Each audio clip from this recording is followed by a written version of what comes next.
let's get to the Big 12. TCU now, they have Kansas State this week, 5-1 against 6-0 TCU in that spectacular fourth quarter. They were down. I was watching the game, almost the entire game. And I said, okay, they just don't have quite enough. I knew they were explosive. And then Oklahoma State really just, they're usually pretty good about closing out, and they didn't. And for TCU and Sonny Dykes and that scene and what they did with Duggan and Kendry Miller and yet again Quentin Johnston, they now, along with what we see with Texas surviving against Iowa State, we'll see about Kansas State, and who knows what anyone else is. Oklahoma State's still a part of that conversation.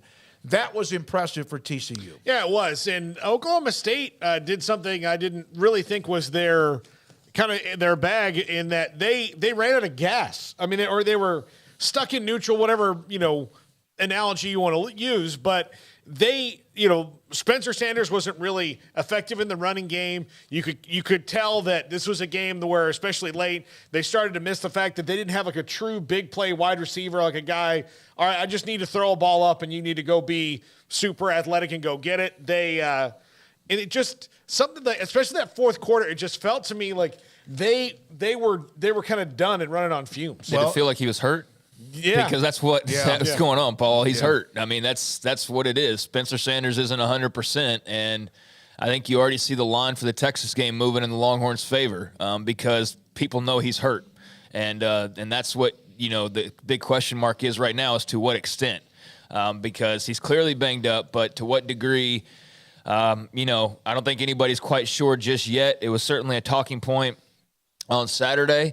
But regardless of what his status is moving forward, and obviously a very big game coming up this weekend that will have championship, implications in the conference without a doubt, you sure hope he's 100% because, if not, then like you said, going to your point about who are like the go-to guys. Dominic Richardson's fun and all, but who Yeah, he's just a thumper. But Spencer Sanders is the whole engine. Yeah. So if they don't have him healthy, Gunnar Gundy's great to have as a backup option, but that's not going to go beat Texas for you most likely.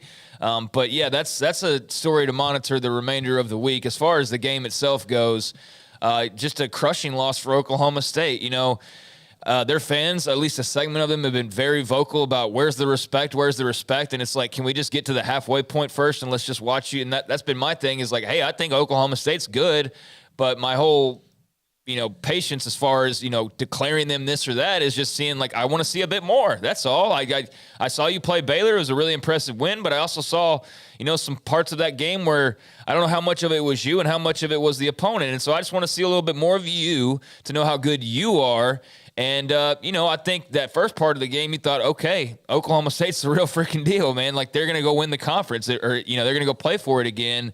And TCU just had a different plan in mind. And they are scrappy, and they are not going to go down without a fight. And they got a lot of playmakers. And they were able to just hang around long enough. That's what was up with Oklahoma. They couldn't create enough separation. It looked like they had a little bit of a window of separation up by a couple of scores, but they couldn't slam the door shut.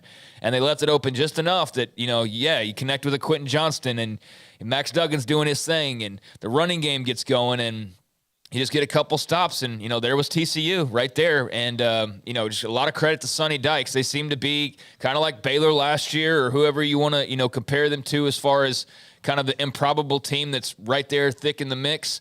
That's where you find the Frogs right now, and there's every reason to believe that they're going to remain in this race the rest of the way. They've had some big tests that they've already passed, and remaining unbeaten and being able to beat Oklahoma State, I think is just really impressive. I give a lot of credit to the Frogs, and I still think Oklahoma State's a really good team, but they need to figure out the health piece before we get too excited about what they could still potentially do. But brutal loss, no doubt about it. They had that in hand and just could not, like I said, slam the door, and terrific come-from-behind victory for TCU. You want to talk about player development? I want to talk about Quentin Johnston really quick. You want to talk about player development? We saw Quentin Johnston when he was in high school at Temple, and there was a game against Midway where he got completely shut. He had one long touchdown because he's a big dude, and then got completely shut down. And it was when he was in high school, you could tell the potential was there, but at that time, he was like, I'm just content being faster and taller than most everybody I'm going to play. But you could coach around him. Now, the development between these two coaching staffs, the last one that recruited him and then this one this year. That is growing a player right there, and credit to him for investing in his talent and not just going, well, I'm 6'3", and I'm bigger and stronger. You may be taller than 6'3". 6'3", 6'4". I'm bigger and stronger. It'll work out for me. He's legit. No, he is, and he got a spin move that he's developed that is just, especially when he's as tall and I want to say angular, not lanky, but and it's hard to, a little stiff arm here and there. All right, so let's